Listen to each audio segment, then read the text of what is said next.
lovely to be with you all. And one of the many privileges that I have is I found my purpose in my life really early. And I started my work in the wake of the Rwandan genocide. And it was the sense of I needed to use the privileges and experiences I had to do what I can to be trying to protect people from conflict and atrocity. And it's what I've done all of my working life for more than 20 years. And because I believe, like everything about human existence, that life is essentially a team sport, I have done that work of working in and for and with coalitions all of my working life. And so it's a real joy and privilege to be offering any insights I can to support you in how is it we can make things happen to protect people from and in conflict. Our creation was the factor of two things that I think are really important today. One is about risk and the other is about impact. And I think these two things are really profoundly interrelated. We were founded by somebody, a guy called Guy, who saw 1 million people on the streets in Britain. And still, Tony Blair decided to go to war in Iraq. And his judgment was, surely we have got to be smarter to influence governments in decisions of war and peace. And his view was, what was it that would bring about clever coalitions, a smarter approach to wielding influence to make decisions? But if you think back 2003, 2004, what's the nature of the communities that you have at that point of those seeking to influence governments? You had humanitarian actors, so those that are interested in war and peace. And we know war and peace and conflict is complicated. First piece of this, it's really complicated. The stakes are high. And it's complicated for governments, the interests, the factors. It is a complicated area. The levers that you press and you pull, there aren't easy ones where you press a button and suddenly everything stops. It's complicated. The second thing was conflict and influencing conflict wasn't really anybody's day job. In civil society, you had lots of groups that be focused on different things. You had humanitarians who are concerned about humanitarian organizations that were concerned about the conduct and the incidents of conflict. You had peace building groups, you had human rights groups, but not necessarily working together. And for all of those groups, there were different risks associated with trying to have a view or trying to influence conflict.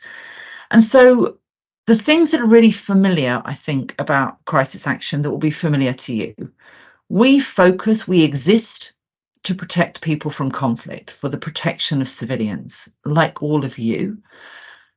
What's also familiar about us is we are engaged in advocating for policy change or campaigning in a shift of politics that makes issues and people important, make them matter so things change. Like, that's familiar. And I think what's also familiar is working in coalitions. That was not new when crisis action was created. But there are some things about us which are unique, and it's one of the reasons why you may not have heard of us, because nobody in the world does what crisis action does in the way that we do it. And the first of those things is that I and my team exist solely to build coalitions of others. We have no view, apart from the fact that civilians should be protected. We have no voice. We exist entirely behind the scenes to forge coalitions from others. The second piece about us that's really unique is that sense of building a coalition or serving a coalition or working behind the scenes. That's not necessarily unique.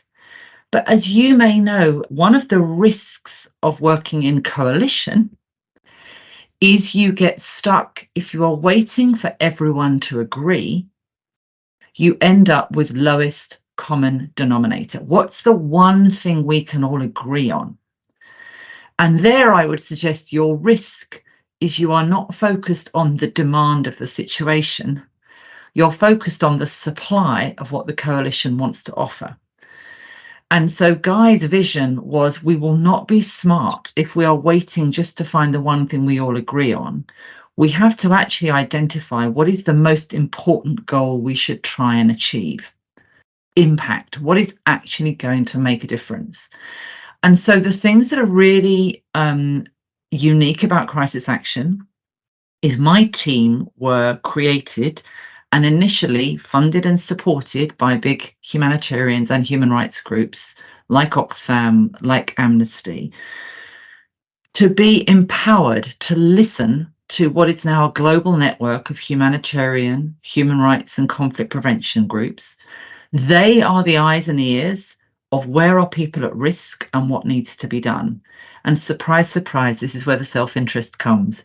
They talk with incredible, brave, hardworking, courageous humanitarians inside the UN, alongside you on the ground in trying to make a practical difference in people's lives and some of the most vulnerable people on our planet. So we listen to that global network to say, where are people at risk and what needs to be done about it? But then rather than waiting for everyone that we consult to agree on what needs to be done, we listen to policymakers and politicians and journalists, and we try and triangulate to think, what is it that could make a difference? What could have an impact? And we then pitch back to those that we've consulted. This is what we think we can help you do together in ways that you can't alone. Are you in or not? And so that means the opt-in model, those three pieces being behind the scenes, we have no profile, no policy. It is never our name up in lights. It is never our view on the press release. We might have drafted it. It's not our view in the meeting with the foreign minister. It is not Crisis Action's view that will be on the front of the collective report. It will be the voice of the coalition that matters. It will be the views of those that have opted in. And what's really important for us is that we focus and we try and prioritize listening to those that are most affected by a conflict, because we believe that is often where the greatest insight of what will make a difference comes from. And we seek to work in a way that shifts power and provides platforms to those most affected. So in building those coalitions, there is a built-in prejudice to be listening to those who are most affected, but always trying to think about not what is the most important issue to take on, is where is it we think we can have impact? What is the change we can help bring about in the world by forging a coalition? And in doing that, we will be willing to take on the tough targets. If it's Saudi Arabia that is the key player, if it is Russia that is the key player, if it is a corporate actor, then that is what we need to figure out how to do. And we're willing to engage in creative tactics to think what will get it done. And so then it may be making the separation between what is your message and who is your messenger. And that's also why the value of the crisis action model is we will work with anybody that we think can help get a message through to have impact about protection of civilians, whether that's faith leaders, business leaders, doctors, former politicians, former diplomats, whether it's creative artists, whoever we think will actually make a difference. So always thinking demand and not supply. So that's a little bit about us, the impact of our work, whether it is getting arms embargoes or arms sales halted, whether it's getting women at the peace table in South Sudan, whether it's getting bank accounts of South Sudanese warlords shut down, whether it's getting war criminals held to justice, the sort of the range of actions and impacts that we've had just this week. Supporting partners to get the creation of the missing persons mechanism for Syria, where the tens of thousands of families who are still searching for the whereabouts of their family members. I'm enormously proud of the track record, again, that sense always of working with others. So that's a little bit about us. If I may, I'm going to just touch on three things. One is just to hammer home a little bit about our sense about the approach to strategy, that I think will recap things that you've already heard, but again, to try and situate risk within the context of what is it we're actually trying to do. And I want to give you what was given to me as one of the great tools in my campaigning experience about assessing barriers to change. And then just to touch on a couple of thoughts about risk, of how we think about sort of risk, and a few sort of tools or approaches, if that's okay. One of the things that I think is really powerful for me is when we think about campaigning or advocacy, I like to think of it being really good answers to very basic questions. What is the problem? In this case, who is at risk or who needs protecting? What is it that will protect them? A measure or a set of measures? Who has got the power to bring about that change?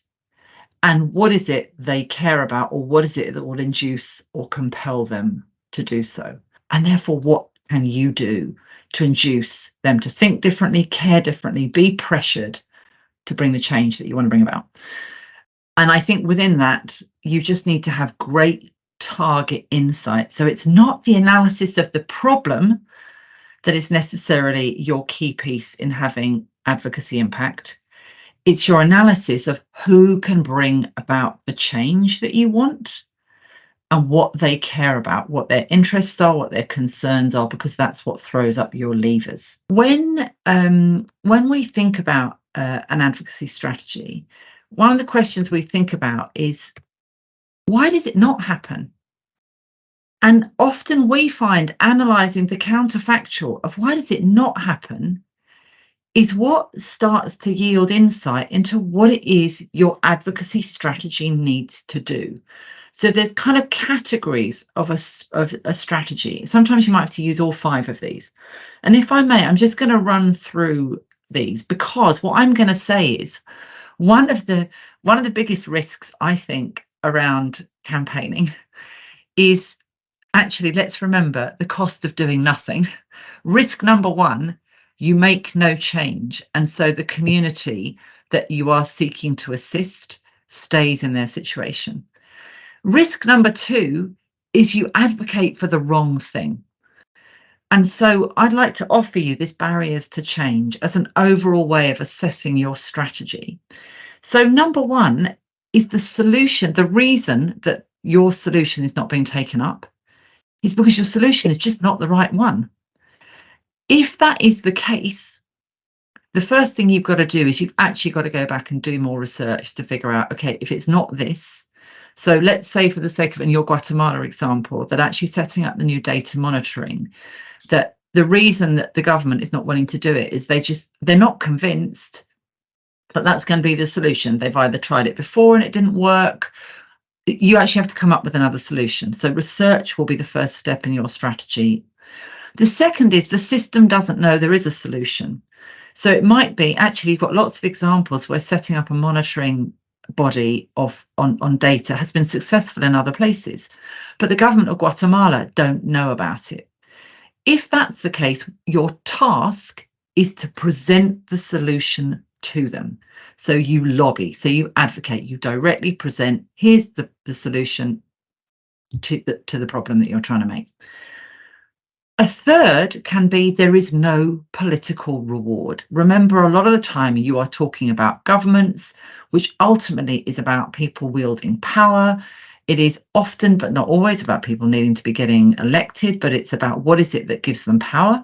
If there's no political reward for doing what you're doing, or no reputational reward, think reputation being another, you need to mobilize a constituency. You need to create that reward.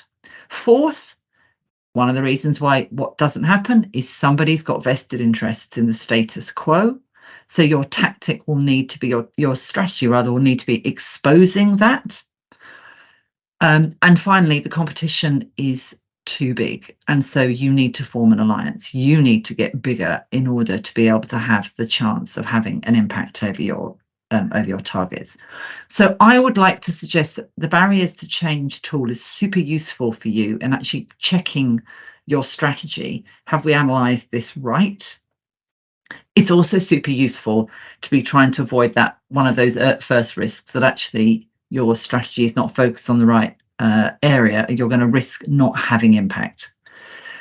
And then finally, and let me just sort of come straight more explicitly to the risks and mitigating them. As I say, I mean, I think in that point about risk aversion, I would like to encourage everybody to be thinking about the cost of doing nothing. So when we think about the advocacy that we're proposing to do, are we actually most concerned about the risk that the advocacy will have some adverse effect or not be impactful, or that we do nothing at all? A second piece that's really important, and I think you will, there's sort of the risk that we see that you're focused on the wrong issue. And again, the barrier to change can be helpful.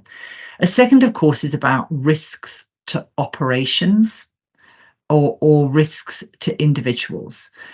And that's one of the ways where in crisis action, we listen to what is the problem and what's the solution, but we can take on a campaign with those whose voices can be heard, being backed up by or approved by those who feel they agree with the strategy, but they should not be part of it. So the joy of coalition is you can, we talk about it being partner approved, but not partner led. So the humanitarian actors might be saying it's incredibly important that we expose to the Ethiopian government that the current argument that they've now done a deal with the Tigrayans and everything is fine is not the story. And actually, unless you've got a more serious and comprehensive peace process involving all of Ethiopia's regions, you are going to see horrific repeat and ongoing abuse and violence, displacement and suffering that you've currently got. That might be the view of the humanitarians. You need to go to the Ethiopians and say the job is not done, but the judgment may be for the humanitarian organisations. We cannot comment or be seen to comment because of the risk of getting PNG'd, of getting kicked out of the country. So it might be our humanitarian partners we've consulted are totally on board with the strategy, but they're not involved in delivering it. And instead, crisis action will go on and work with those that we think can actually help try and change the calculations of the Ethiopian government and get a shift in approach. So partner approved, not partner led. One of the joys of working in coalition, you can be in on the idea, but not needing to sign up to all the parts of it. There's also that question about getting the right message. So thinking what your audience will hear, not what you want to say.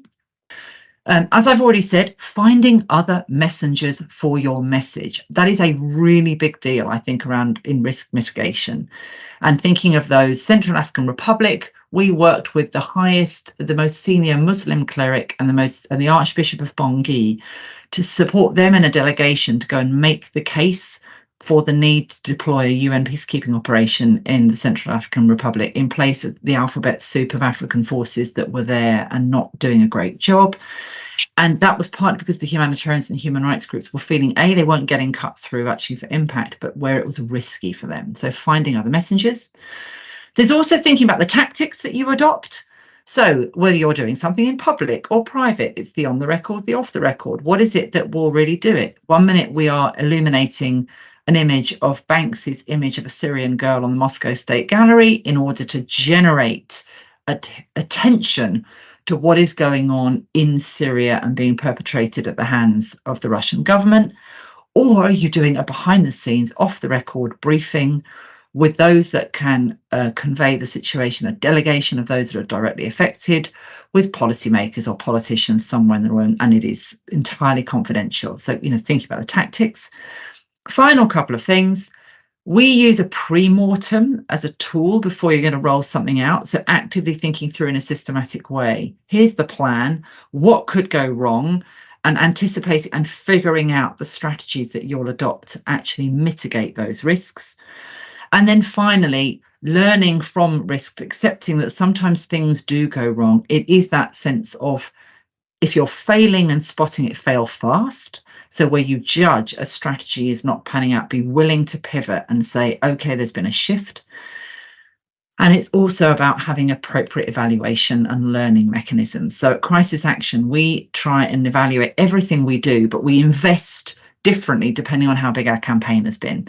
If it's a single action that's taken place over a couple of weeks, our learning might be a single call involving everybody coming to that call to think about, what impact have we had? What have we not had? What did we do well? What we didn't? What did we learn? Right? Really lightweight, but a clear and systematic process.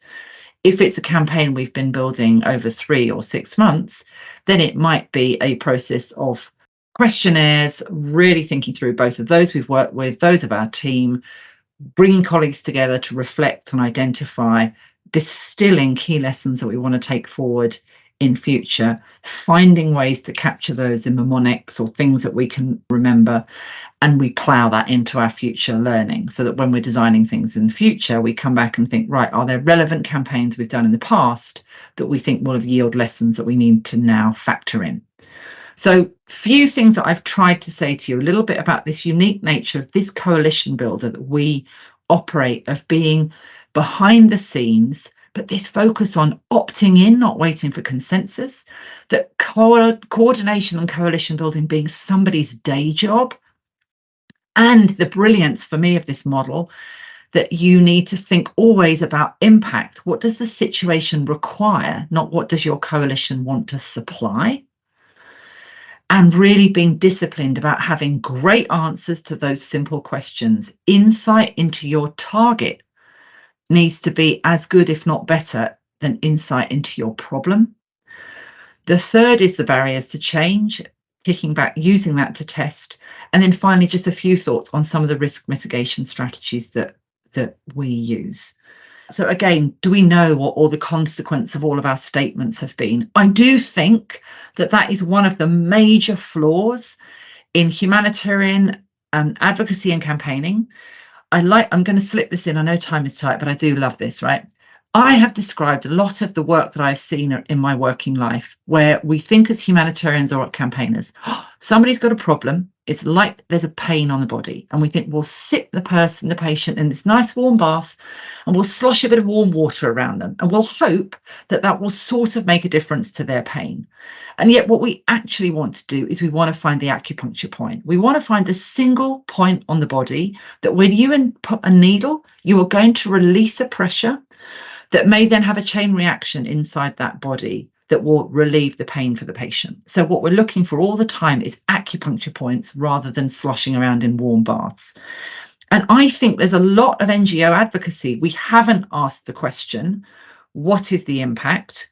Which means it's harder to then say, let's not put this statement out, because actually what is yet another statement from humanitarians saying civilians should be protected? And instead we should spend our time, or each one of us, going to have private conversations with different actors to understand, why are you not doing what you know you ought to do? And what is it we can help you do to protect these civilians? Like, change the tactic, change the strategy. Thirdly, how to identify what makes someone tick. So this is another one of these phrases. My poor team has to listen to this. So horses for courses. Or you think about there's 6 degrees of separation. If you are thinking about Abiy Ahmed, the president of Ethiopia, you brainstorm on who do we know that knows him really well. And it's essentially going through that 6 degrees of separation of what is my quickest route to get the best insight.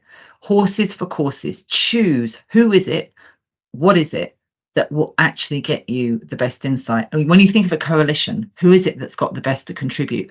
Don't go and ask your grandmother what Abiy Ahmed's insights are, but you think, is he religious? Who's the person whose legacy he cares about? Who's his his closest political ally? Who's he worked with in the past? I mean, it's, we've, the look at the Burundian president's spiritual advisor. I mean, it's how do you get that insight? You get the gist. I'm going to move because I know I've only got 3 minutes. On humanitarians, where you feel like you don't have the platform to connect. I mean, again, crisis action was forged exactly because we get stuck in our silos in civil society. We have the humanitarians who are talking to the humanitarians, and the human rights groups are talking to the human rights groups, and the conflict prevention organisations speaking to the conflict prevention, and the conflict management people are speaking to them. But crisis action can listen to crisis group, and can listen to Amnesty International, and can listen to Human Rights Watch and FEDH and Pan-African Lawyers Association, and the humanitarians, both from the ground or the grassroots organisations, like to listen to those diversity of perspectives and to figure out, right, what does this tell us about what needs to be done by whom? So humanitarians, Yes, ally together, life is a team sport, but ally with others. And actually, once you've got that collaborative instinct, there often aren't the limitations on the platforms that you think they are. I mean, crisis action exists to help you work with others. It's why I'm so thrilled to be with you all. Come to us in future and say we need help to work with others because we can't do this alone. Even IOM or whoever, Oxford or UN or whatever, and we will try and help. But equally, I think you can find ways of being smart enough to reach out to allies. You can convene. You've all got convening power to be able to bring people together. And ultimately, the ultimate convening power is saying, are we aligned on wanting to make a difference? Are we aligned on wanting to have impact? And every time you come back to impact as your criteria, not turf, not mandate, not profile, not position, not personal ego, but impact, that is what enables you to make a whole set of changes. That piece about how do we set the agenda. So for crisis action, we hold the ring for everybody to say, right, we're listening to you, and we need to be trusted to have listened well enough so that when we propose the strategy, everyone we've consulted trusts that we're doing this because we think it's the best way of having impact, not because we're trying to get crisis action's name up in lights. And if we all understand inside the UN system, there can be a feeling of, well, if somebody's the lead agency, then they want to define a response or an advocacy strategy that suits them. If UNHCR is doing it, or if IOM is doing it, or UNICEF, that is one of the flaws or challenges. But you can, when you can't agree, it is trying to work back to alignment. Are we aligned on what is the problem? Are we aligned on what the solution is? But there's also that question about if costs are going to outweigh benefits, you walk away. You've got finite resources. So actually, if we're spending too much time trying to agree, let's focus on a different problem. And then last thing, also about your point about the message, we get the message right and we get the messenger, but that's not the same thing as leverage, right? So it is figuring out the ultimate thing you want is not what do you want to say or what's the lovely message. It's what's going to actually convince or compel or persuade somebody with the power or the responsibility to protect to do it. And thinking about leverage, as we know, it can be the economy stupid, like it can be financial. You know, how do you choke off for Hemeti in Sudan those bank accounts that he is personally being enriched by access to gold and all the things back to Wagner and Prigozhin and the rest? Like, how do you choke out that financial benefit? On others, is it that you can appeal to somebody for legacy? Can you appeal about religious faith? Can you, essentially threaten, sanctions, it's arms embargoes, it's all of that. So it's thinking about leverage, I think, is really important. I know we're right at time, so I should stop.